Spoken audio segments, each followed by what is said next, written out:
Hello mga kabady, mga kasol. Welcome to Happy Thoughts ni Buddy. We build our dreams. Of course, di ba? We always build it para sa atin, para sa ating family, para sa ating kinabukasan.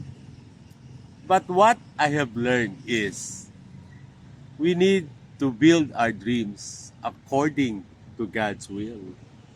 We need to build dreams to glorify our Lord Jesus Christ.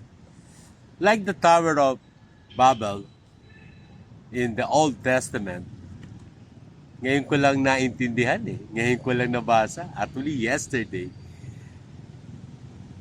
Nimrod built a tower not meant to glorify our God.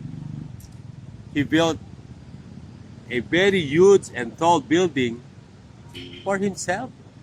Para sa kasikatan niya, para siya ang maging sikat at rockstar. He built it for his own sake. And I have connected it to me. I have built most of my dreams or all of it for me.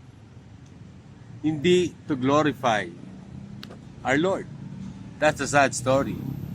And like the story in the Old Testament, what happened to all my dreams, nagiba, nawala.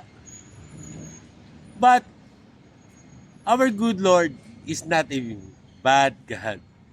He is a very, very, very good and forgiving God.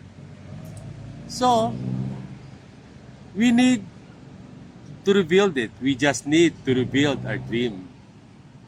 But from now on, I need to build with the foundation of sa Kanya. Ang foundation ko na ngayon ng aking mga itatayo, dreams, tower of my life will be Jesus. Not myself, not anyone, but Jesus. Because Jesus is the best foundation.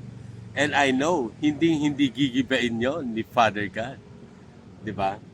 And it's nice to rebuild always. God wants us to come back to Him always.